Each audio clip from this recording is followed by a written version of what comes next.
some words about potentially swapping the points from this 2 car to enable Sam Hornish Jr. to run full-time in Cup next year. We'll get back to that later on, but it's going to be a 4-tire stop and no changes. He's down in 13.1.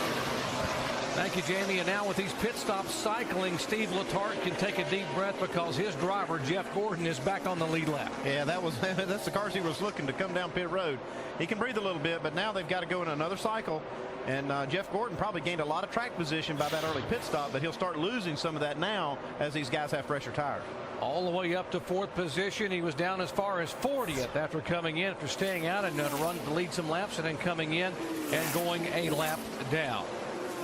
Kyle Busch, our leader. Dale Earnhardt Jr. second. Harvick, Jeff Gordon, and Casey Kane in the top 5 after 93 laps. Back in a moment.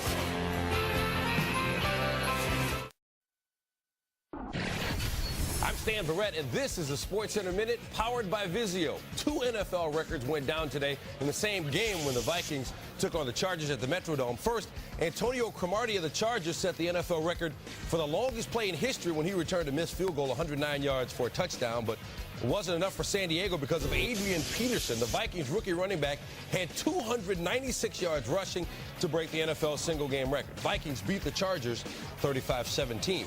And Arizona basketball coach Lute Olson is taking a leave of absence as the Wildcats get ready to begin their season. A spokesman says it's to deal with a personal matter, but that it's not a health issue. I'm Stan Barrett, and that's the SportsCenter Minute.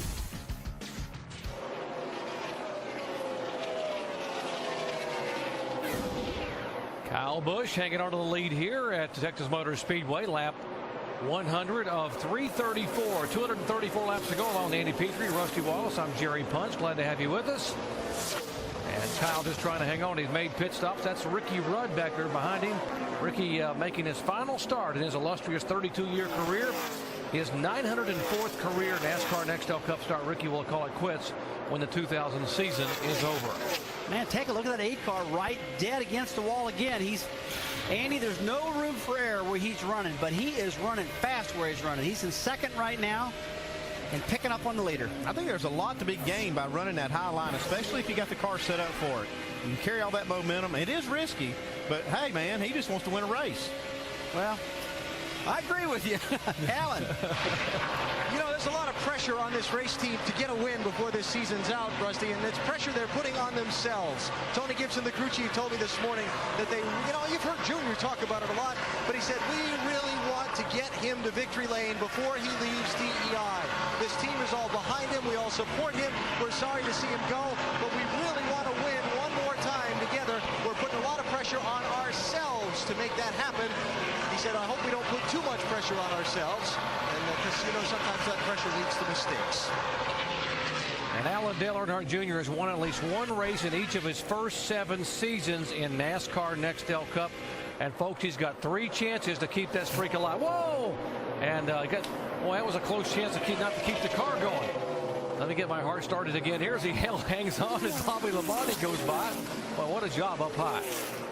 Let's take a look at this one more time. I got to see this one more time. I mean, that was one big wiggle there on the bottom of the track, going up to the wall. Now, let's see what happens. Boy, he starts getting loose before he even got up there. Whoa, that right rear quarter almost got that wall. Well, Good save. You're talking about how risky it is up top. He was on the bottom of the racetrack right there. Yeah, I think if I'm him, I'm going back up top. I got a feeling he was heading to the top, wasn't he, when that happened? So, tough to you, Alan.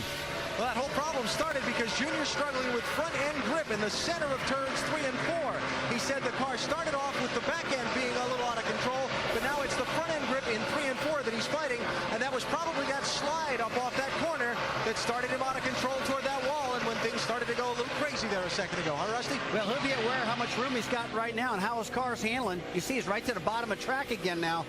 Looks like he's a little nervous to go up the top of the track at the moment. Going to have to rebuild his confidence right now. Guys, guess what? Here come the teammates together again. It should be a song, 24 and 48.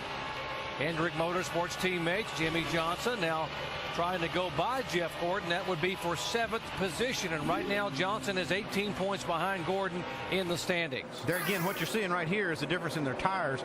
The 48 car's got about 20 less laps on his tires than the 48. And you're going to see this 24 car slip back as this run goes on. And then when they make that pit stop, he can make up that ground, make it back up again. But it's just going to be a seesaw thing until these guys get back in sync.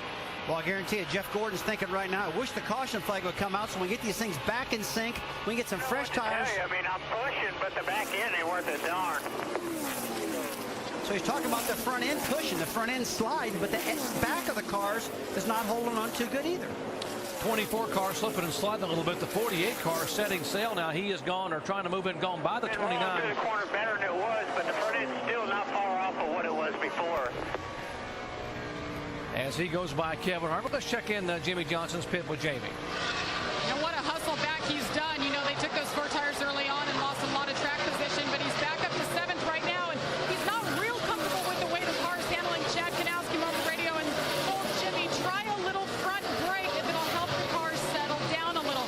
Rusty, what good would that do to the car right now? Well, I mean, that's bad news, I think, if you're going to start adjusting your brakes. I mean, this is a track where you don't use hardly any brake whatsoever.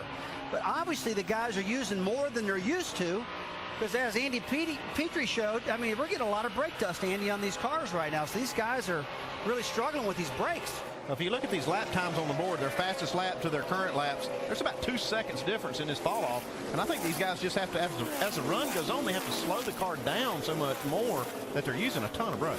Jimmy Johnson won this Cup title a year ago, but it was an intense pursuit for Jimmy. A lot of stress, a lot of pressure on him. We asked Jimmy about the difference this year, about maybe being just a little bit more relaxed.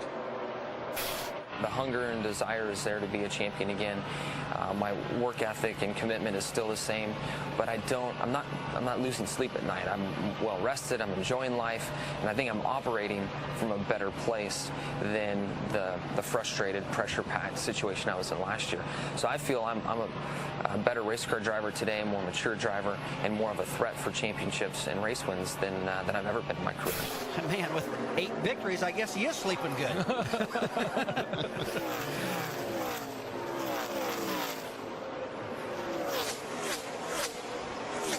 Jeff Gordon and Jimmy Johnson dominant here in NASCAR Nextel Cup. Look, since 2002, Jimmy Johnson 31 wins, 1 Cup title, trying to get the second one. By the way, Jeff Gordon trying to get number 5.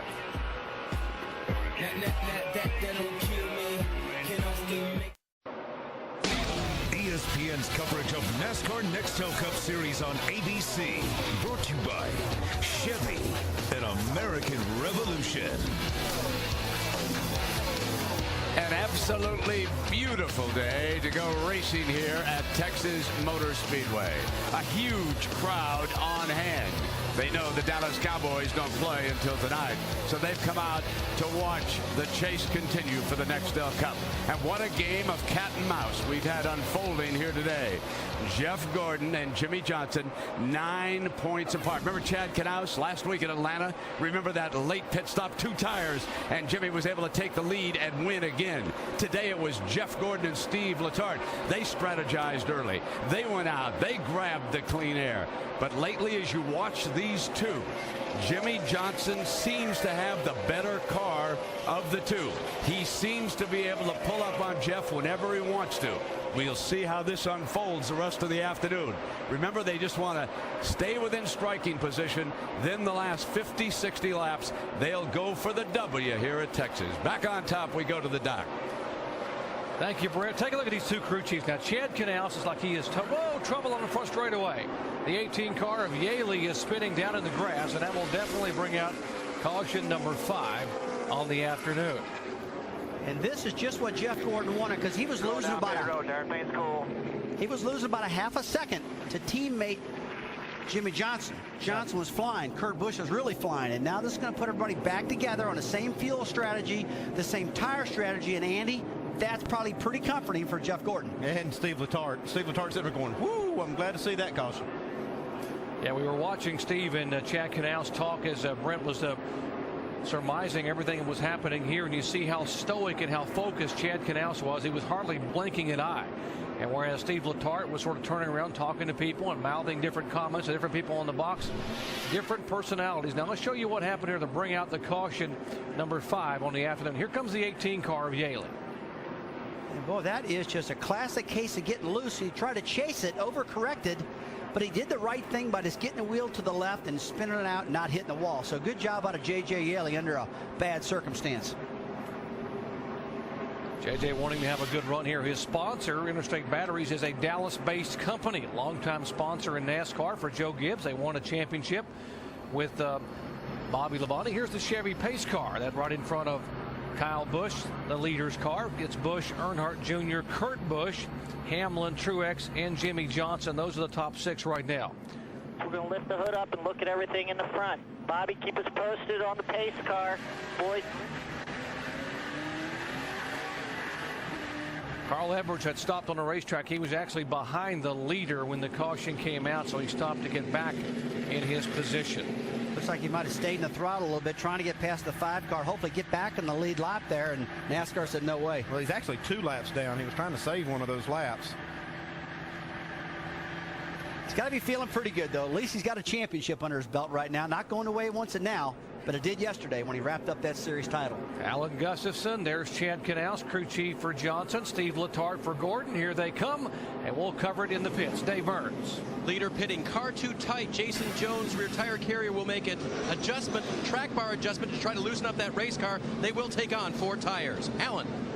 And Jeff Gordon in that middle box on the left-hand side. They're going to give up a little track position here. They're pitting from 7th, but when they come around to the left side of the car, they're going to take the time to pull a spring rubber out of the left rear. That might cost them a couple of spots. Jamie? And Chad Knaus reminding his driver, 4,200 RPM coming down pit road. It's going to be 4 tires. He said he feels pretty good. He's free into 3, but he's able to use that throttle, and that's what it's all about. They're going to make a small wedge adjustment for our current leader, 14.7 seconds, Jimmy Johnson. Race off of pit road, Kyle Busch. Truex gains a couple of spots. Harvick up 3 position. Earnhardt Jr. back 2.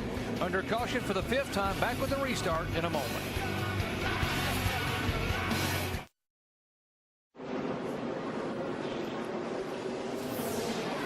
Welcome back to Texas Motor Speedway here in Fort Worth, Texas. Under caution for the 5th time today. Coming out lap 118, J.J. Yaley's spin. Here is Jeff Gordon's car number 24 as we listen to his onboard radio. A nice rubber stop, gentlemen. Nice rubber stop. All right, buddy, I want all big rubber. I'm just looking for just a little something that's only maybe 25 pounds. Just a little something to make it turn. I work your air pressures around. They got that track right now, trying to give you some security. I agree with you. It's going to be different in traffic, but what we need to remember is we're only at lap 120. We got 214 to go. The sun is dropping. This place is going to change a whole lot. Let's go down to our Chevy cutaway car and Tim Brewer. Thanks, Jerry. What Steve Letarte's talking about, folks, these are rubbers. One of them's a lot harder than the other one. So what Steve's wanting, he's wanting a piece of the rubber, not the whole thing, just about a third of it taken out of the spring. And that's what's going to free the car up from the center of the corner off. Thank you, Tim. Thank you very much. That rubber spacer goes in. It makes the spring stiffer or harder and keeps the car up, and obviously makes a difference in the driver change. For more information on spring rubbers, log on to ESPN.com, search word Auto Tech. Pace car is pulled away. Kyle Busch will lead him down to the restart here. 212 laps to go. It'll be lap 124 when they click by the start-finish line. Kyle Busch has led 3 times for 67 laps. It is him and then brother Kurt Busch in hot pursuit with Truex, Earnhardt Jr. and Denny Hamlin in the top 5. Folks, one thing I remember, we had a time change last night. We rolled our clocks back an hour. And what does that mean? It means that this race is going to end at night. So this racetrack is going to change a lot, Andy. This car's going to get tighter.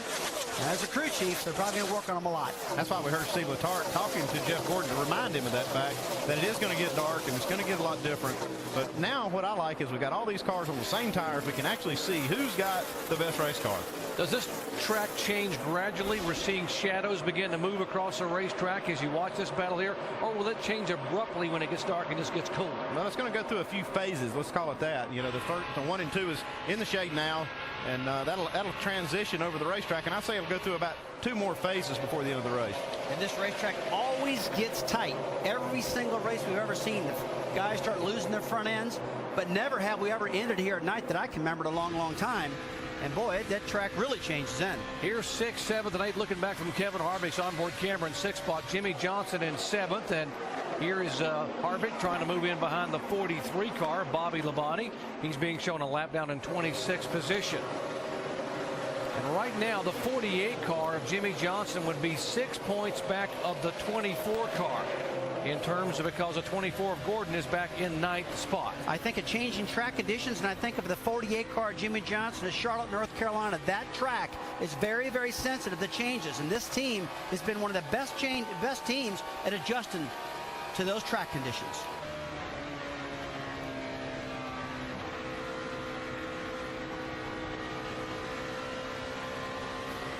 Top of the ticker there, you see across the top of the screen there, the ticker shows you where the drivers are running. In the points in the chase, you see Carl Edwards in 6th spot. He has dropped 2 positions. He came into the day 4th in the points, and right now, Mike, he has lost 2 full positions in the chase standings. And yeah, Doc, and Carl Edwards on top of the world coming into this race.